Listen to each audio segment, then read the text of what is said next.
Nós vamos falar hoje um pouquinho, a gente sempre ouve falar no meio cristão, vamos seguir a Cristo, né? Seguir a Cristo, seguir a Cristo. A gente é uma terminologia muito comum, muito rotineira no nosso meio cristão. Mas às vezes você que está ouvindo, que não conhece a palavra, você fica pensando, o que é seguir a Cristo? O que significa? Aliás, não somente você que não conhece, mas aqueles que conhecem, mesmo dentro da igreja, não entendem o que é seguir a Cristo.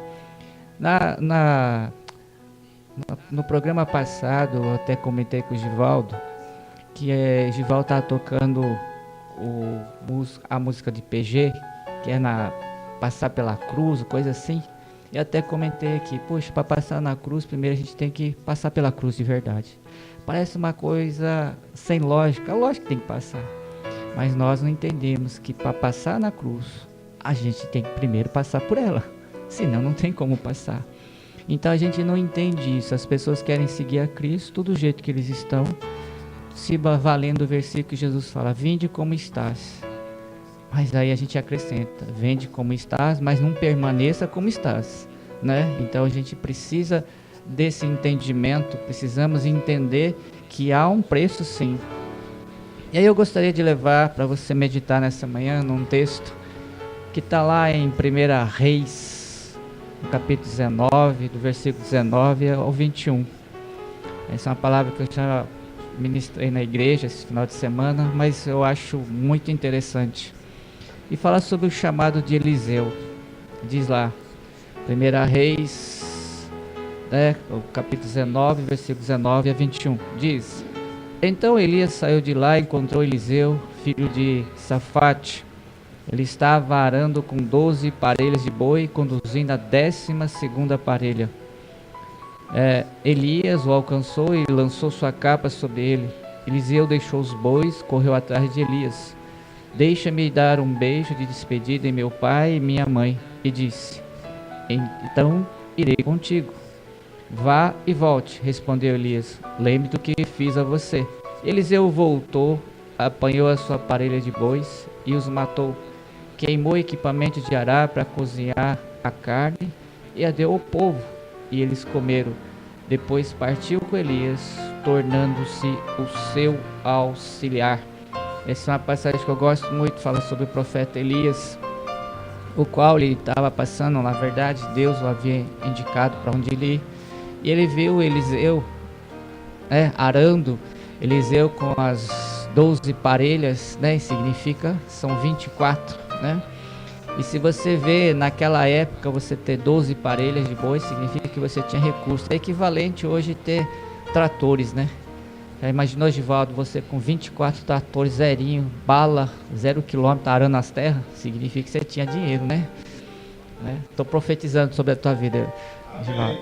Então, era uma pessoa que tinha posse, tinha recurso. E de repente Elias vai lá e joga a capa e fala assim para Eliseu, você sabe o que eu estou fazendo. E capa significava autoridade, capa significava ministério. Então, é como se Elias estivesse transmitindo essa autoridade, o ministério para Eliseu. E ele entende que Elias faz.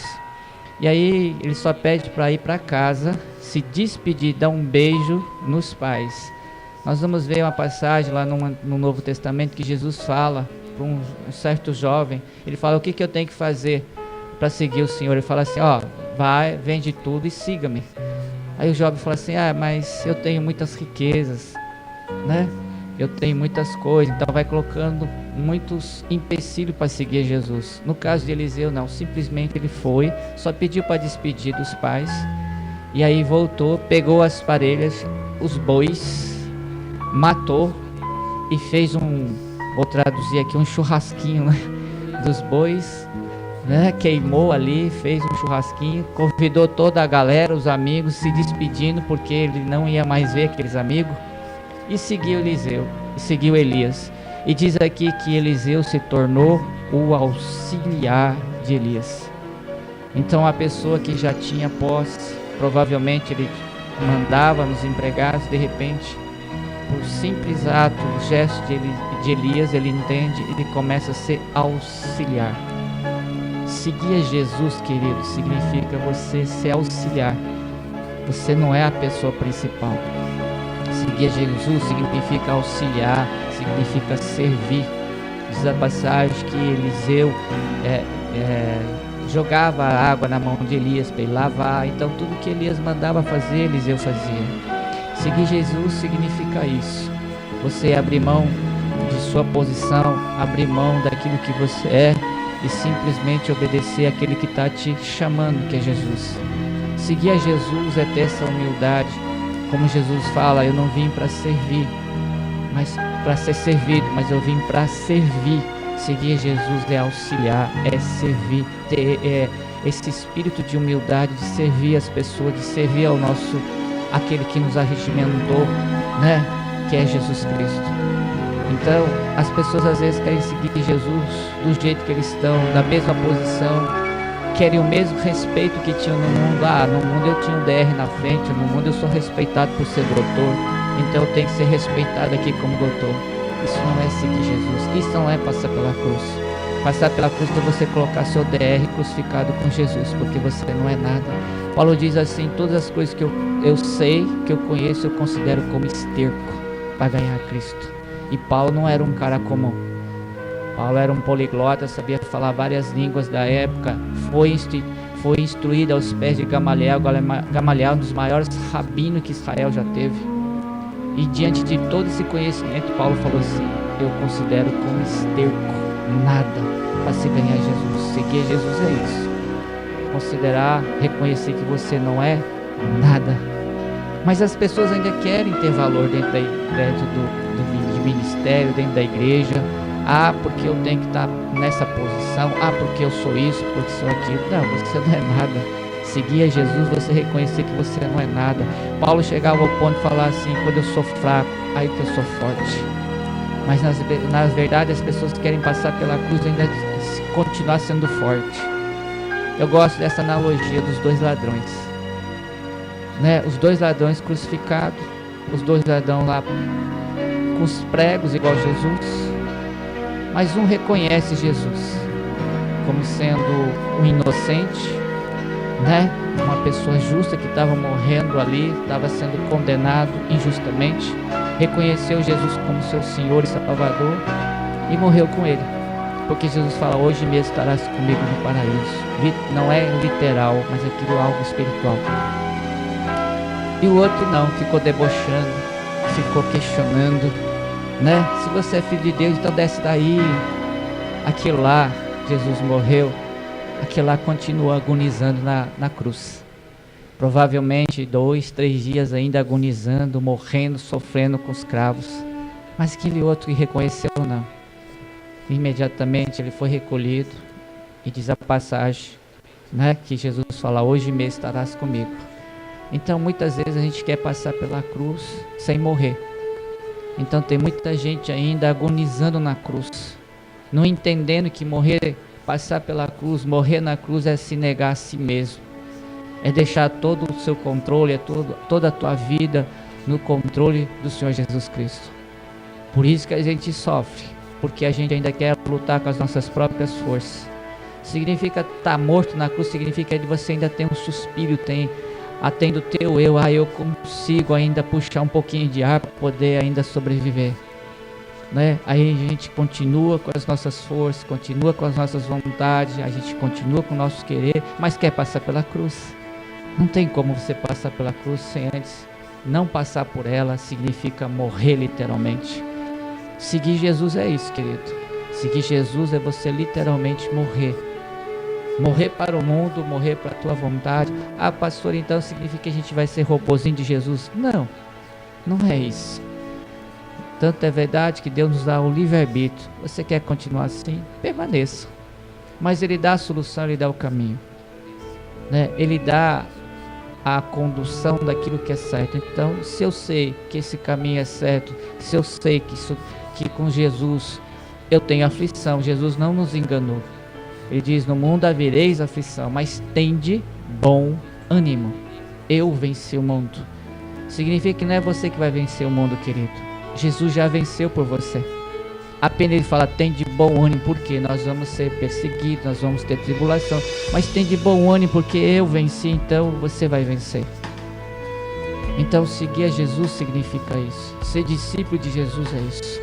Abrir mão da tua vontade para cumprir a vontade do nosso Deus. Jesus diz: eu vim fazer a vontade do meu Pai. E se nós somos discípulos de Jesus, nós também viemos fazer, estamos aqui para fazer a vontade do nosso discipulador, que é Jesus. Tudo que Ele fizer, nós vamos fazer. Tudo que Ele fez, nós vamos imitá-lo, em todos os sentidos. Então seguir Jesus é isso. Então quando a gente vê essa passagem de Eliseu, eu acho fantástico. Eliseu entendeu, Elias não falou nada, ele simplesmente joga a capa e fala: você entendeu o que eu fiz? Ele já entendeu, porque ele significa que a capa significa transmissão de uma responsabilidade ministerial, de unção, e Eliseu entende e segue. Agora olha que coisa interessante.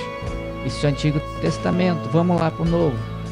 Quando Jesus começa a chamar os discípulos, Jesus ele não fala nada. Jesus ele não explica nada. Jesus ele não coloca o plano de ação dele. Não coloca lá o projeto político dele. Nada, e nem ministerial. Simplesmente ele passa por Mateus. Você vai ver isso lá, né?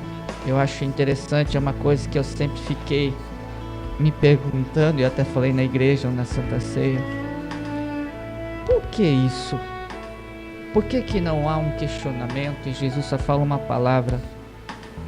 Você vai ver lá em Mateus 9, versículo 9. Saindo Jesus, viu um homem chamado Mateus sentado na coletoria e disse-lhe: siga-me. Mateus levantou-se e o seguiu. E você vai ver outros, Pedro estava pescando, Tiago, André pescando, e Jesus simplesmente passa e fala: siga-me, vocês vão ser pescadores de almas. E nada mais, eles largam tudo e seguem. Mas não houve nenhum questionamento, não houve nenhuma pergunta: para onde, por quê, né? O que ele tem para nos oferecer? A coisa mais interessante, Givaldo, se eu até peguei Isabelle, você e Rosiane tá aqui em casa, mas passa, sabe, um exemplo tá aqui, sabe, você não conhece ele, suponhamos que ele é um estranho, ele passa e fala para Isabelle: siga-me. Você como pai, qual a tua reação? Você não conhece, sabe? Pastor, é complicado.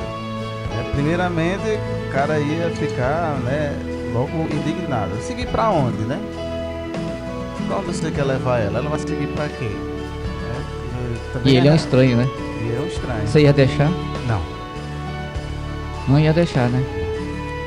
Você acha que os pais de Mateus, apesar de Mateus já estar todo adulto, Pedro adulto, Tiago, mas eles trabalhavam, Pedro trabalhava na companhia de pesca dos pais. Você acha que o pai também não ia ficar indignado e perguntar? Com certeza. E Jesus não era conhecido, ele estava iniciando o ministério. Simplesmente ele passa a falar: siga-me. E Mateus, que era cobrador de impostos, e naquela época o cobrador de impostos tinha dinheiro. Simplesmente a palavra de Deus diz que ele deixou tudo e seguiu. Jesus só falou: siga-me. Qual o segredo disso, hein? Tô doido pra saber também. Qual o segredo? Você vê, eles não vêm perguntando, né, sabe? Não pergunta nada. Seguir pra onde, como você acabou de falar. Quem é você? O que nós vamos ganhar em troca? Qual a sua pretensão? Aonde você quer chegar? Né? Simplesmente não há nenhuma pergunta, e nem dos pais. Você não vê nada o pai falando: ah, você vai deixar tudo isso, você é um doido. Às vezes com a gente também é a mesma coisa. Quando a gente segue a Jesus, a gente segue, e às vezes nossos pais, nossos parentes que não conhecem Jesus: você é um doido, você é um fanático, né? Questiona, argumenta. E agora você vai deixar tudo isso para seguir Jesus? Você é um doido, você perdeu a cabeça, você tá lelé, menino, você tá virando fanático. É isso que a gente ouve, mas aqui não houve argumento nenhum. Sabe por quê? Isso é uma coisa que eu sempre fiquei perguntando, e quando eu fui para Marília, aí eu comecei a entender muitas coisas. Quando foi dada uma aula pelo meu pastor, como se fosse uma aula teológica, uma ministração dele. No contexto judaico, Givaldo, todos os pais judeus tinham o sonho de os filhos ingressarem na sinagoga e serem instruídos dentro da sinagoga. Era o sonho de qualquer pai judeu, dentro das tradições judaicas. Então eles colocavam os filhos com 6 anos de idade, mais ou menos, para entrar na sinagoga e começar a estudar. E todo judeu tradicional daquela época ainda continua, com 6 anos ele já sabia o Torá inteirinho. O Torá é o Pentateuco, os 5 livros iniciais, Gênesis, Êxodo, Números, Levítico, Deuteronômio, todos eles já sabiam, todos os 5 livros escritos por Moisés. Com 6 anos de idade, eles tinham que saber na ponta da língua. Você já imaginou? E isso era cobrado deles, 6 anos. Aí dos 6 anos até os 14 anos de idade, eles não somente sabiam o Pentateuco, mas tinham que saber o Antigo Testamento inteirinho, de Gênesis a Malaquias. Porque o judeu, não sei se você sabe, ele considera somente o Antigo Testamento, o tradicional. Ele não considera o Novo Testamento, mas sim o Antigo Testamento.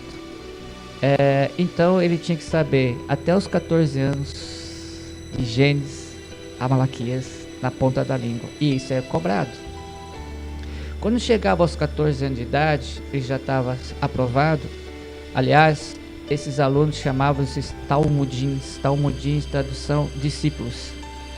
Então, com 14 anos de idade, ele tinha a obrigação de ele buscar ser instruído por um rabino. Ele buscava um rabino para que o rabino pudesse mentorear ele.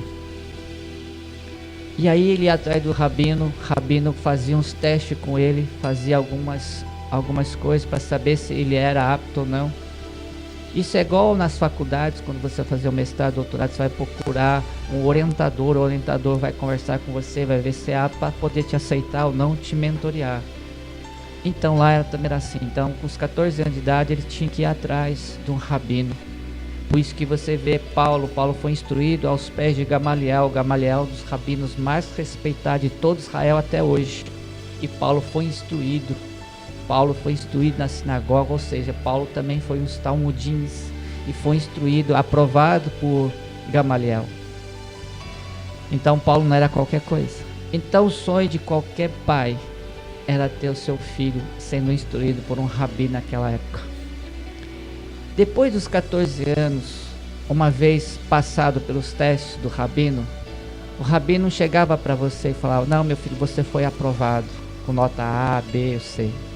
Sabe o que eles falavam? Simplesmente ele olhava pro talmudinho, o discípulo, e falava assim: siga-me. Quando falava siga-me, o discípulo entendia que ele foi aprovado, ele foi aceito pelo rabino que ia acompanhá-lo. Então ele falava siga-me, e os pais ficavam felizes porque o filho seria instruído por um rabino. Isso percorrendo daria 30 anos de idade, mais ou menos com 30 anos.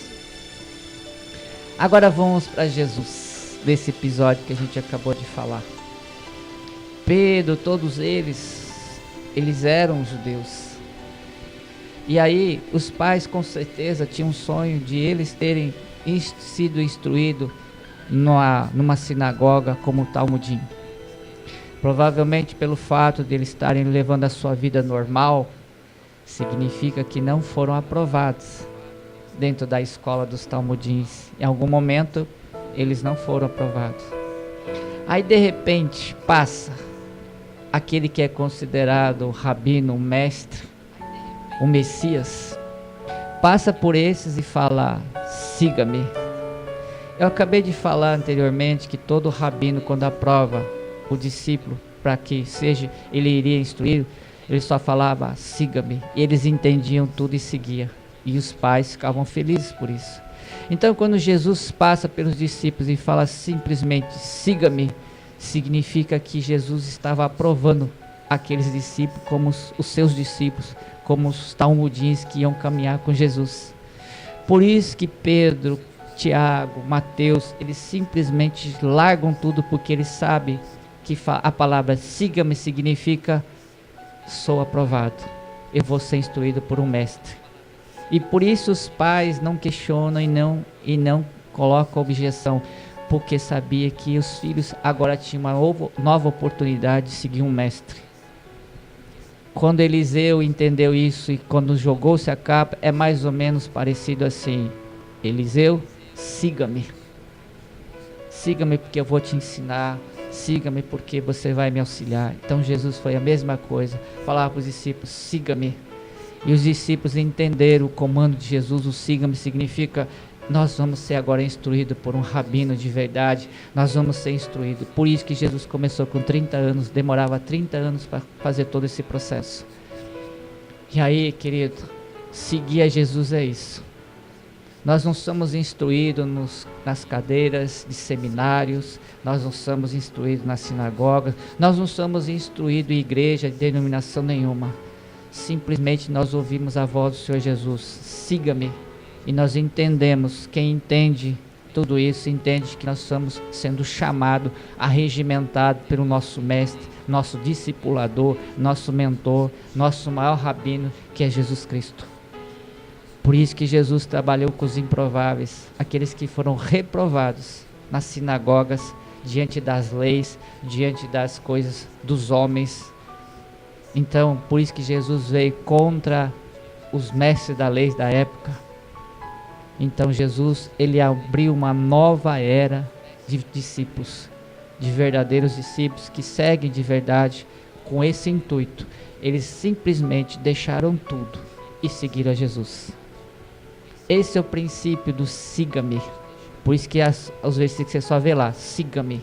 E eles simplesmente deixam tudo e acompanham, porque eles sabiam que a palavra siga-me, quando Jesus falou, nós estamos sendo aprovados como discípulo e vamos seguir a Jesus, o nosso mestre, o nosso rabê.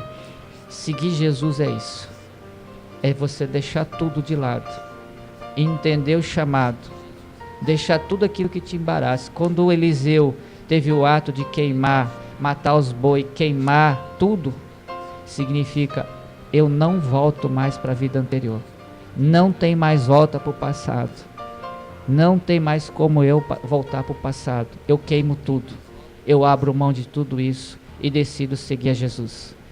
Mas tem muita gente que não quer abrir mão do passado, quer continuar no passado, mas seguir Jesus. Não tem como. Não tem como, porque quando der alguma coisa você já quer voltar para o passado e tem saudade do passado. Hebreus diz que nós somos, 11 diz que nós somos rodeados por nuvem de testemunhas.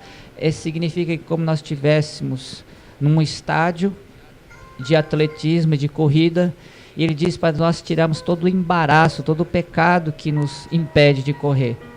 Então significa que a gente tem que tirar tudo aquilo do passado, tudo que tem nos embaraçado, tudo aquilo que tem nos impedido de correr, e começamos a correr a carreira que está proposta por nós.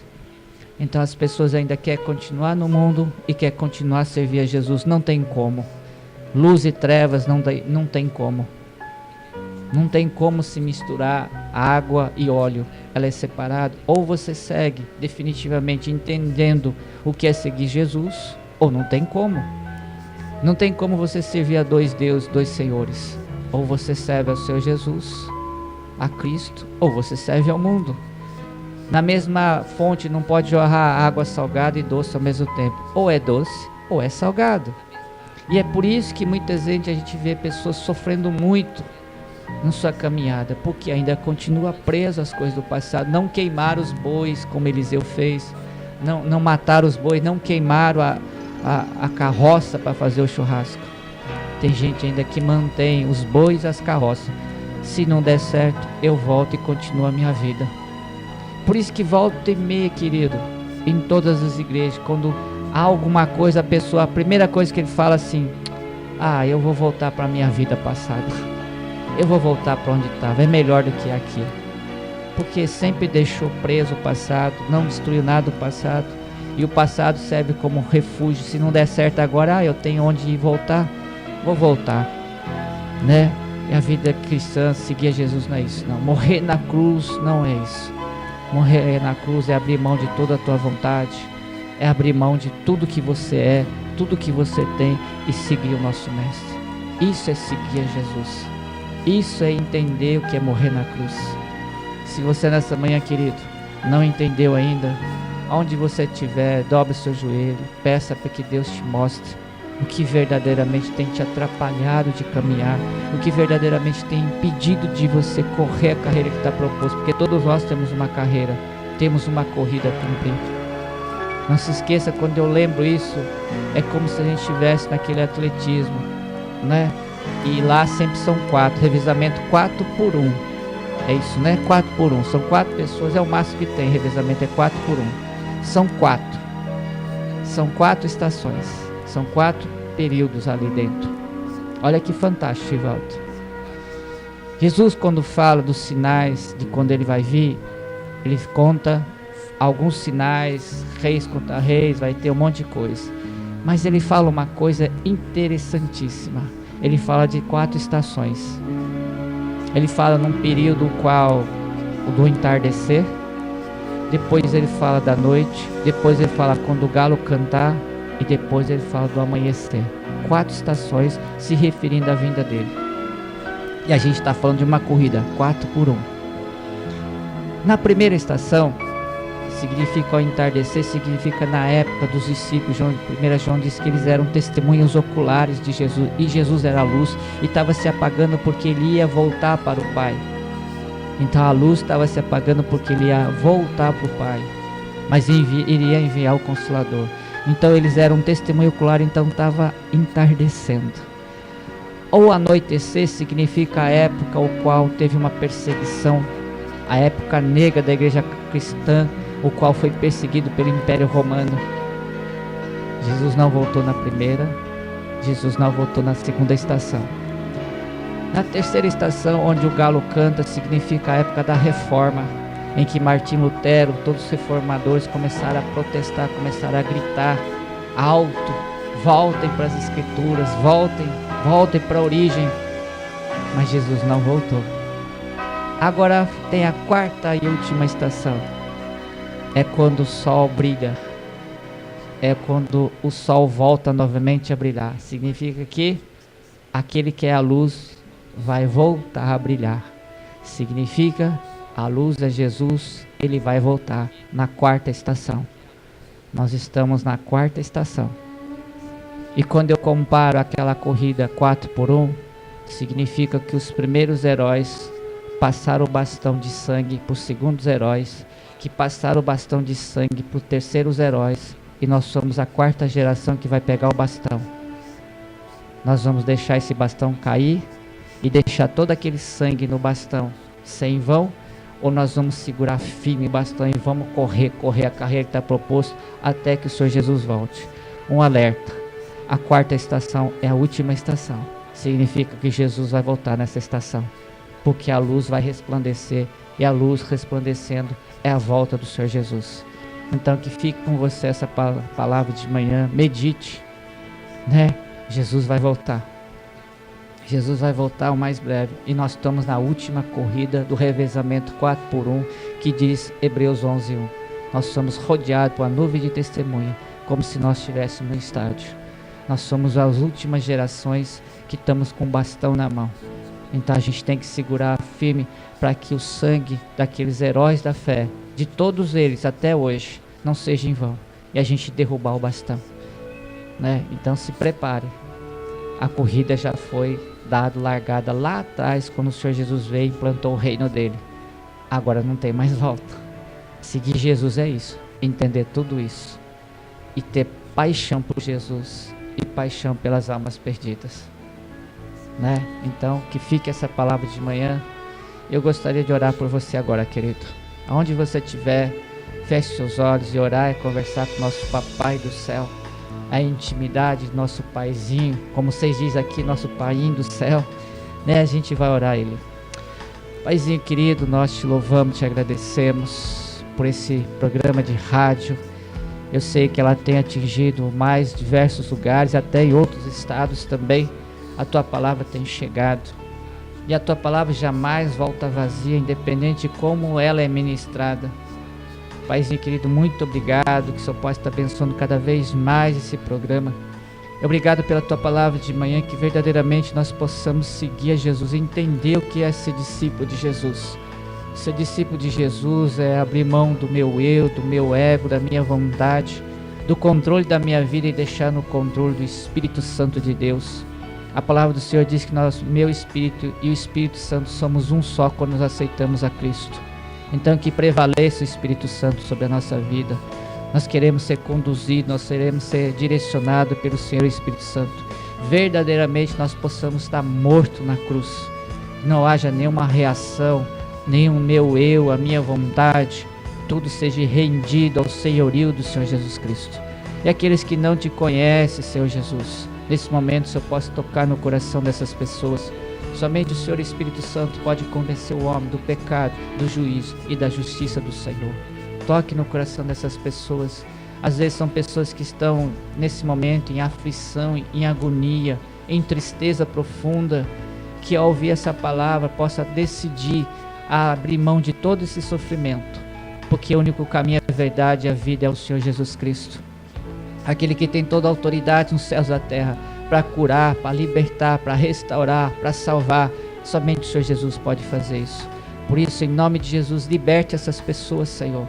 Liberte dos seus cárceres. Liberte, Pai, das correntes que estão prendendo. Liberte, Pai, do sofrimento, das angústias. Somente o Senhor Jesus pode fazer isso. Muito obrigado, Senhor Jesus, por esse dia tão abençoado. Abençoe, Senhor, cada dia, cada vez mais e mais esse programa de rádio. É o que eu oro e agradeço em nome de Jesus. Amém e amém. Que Deus abençoe.